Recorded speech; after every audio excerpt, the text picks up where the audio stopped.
စီရနယ်ဒိုနဲ့မက်ဆီအကြောင်းညင်းခုံရင်ပွဲဖြစ်ခဲ့ကြတဲ့အိုင်ရှိုးစပီနဲ့အခုတော့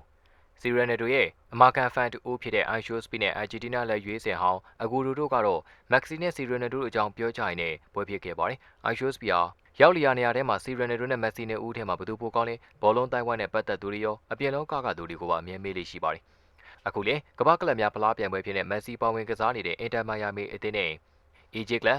LA အသင်းတို့ပွဲစဉ်မှာ Aishosby နဲ့ Maxi ရဲ့လက်ရွေးစင်အသင်းဖွာအကူတို့ဆုံခဲ့ပါတယ်။အစာပိုင်းမှာတော့ Aishosby ဟာအကူတို့ကိုနှုတ်ဆက်ပွေ့ဖက်ရင်းနဲ့စကားပြောခဲ့ကြပါတယ်။အဲဒီနောက်မှာတော့အကူတို့ကမင်းကိုစားထုတ်ခဲ့ပါတယ်။သူမေးခဲ့တဲ့အကြောင်းအရာကတော့မင်းက Ronaldo ရဲ့ပရိသတ်တယောက်မဟုတ်ဘူးလား။မင်းက Ronaldo ရဲ့အနီးနားမှာရှိနေကြမှာဘာလို့ Mexican နဲ့ပွဲကိုရောက်နေတာလဲဆိုပြီးတော့အကူတို့ကမေးပါတယ်။ Aishosby ကဟုတ်ပါတယ်ကျွန်တော်က Ronaldo ရဲ့အမာကန်ဖန်တယောက်ပါ။သူ့ရဲ့ပွဲတွေကိုလည်းအမြဲကြည့်ပြပါတယ်။ဒါပေမဲ့အခုဒီပွဲကိုရောက်နေရက Maxi နဲ့တွေ့ကြလို့ဆိုပြီးအကူတို့ကဖြေကြားခဲ့ပါတယ်။အဲဒီချိန်မှာအကူတို့ကဟိုးဟုတ်လားโอเคပါမင်းရဲ့စိတ်သဘောထားတော့ငါသဘောကျပါတယ်အေးလေမက်ဆီကကဘာပလားရထားတဲ့သူတစ်ယောက်ဖြစ်နေလို့မေးတွေ့ချင်တာလည်းမစမ်းပါဘူးဆိုပြီးတော့ခက်နဲ့ကပြောဆိုခဲ့ပါတယ်ပြီးတာနဲ့နောက်တစ်ခုက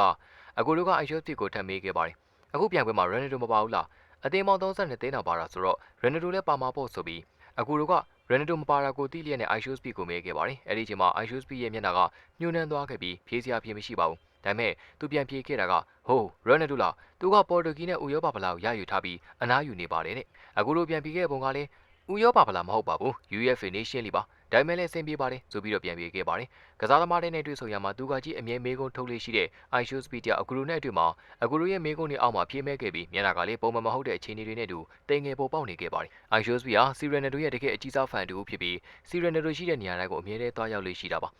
နောက်ဆုံးမက်ဆီနဲ့တွေ့ဆုံရမှာလေ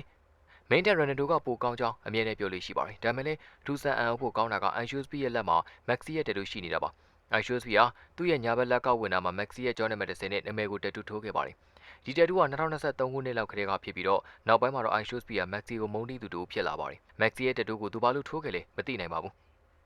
Maxi ကိုသူမုန်းတီးတဲ့အကြောင်းအရာကတော့သူ့ရဲ့ idol Ronaldo ရဲ့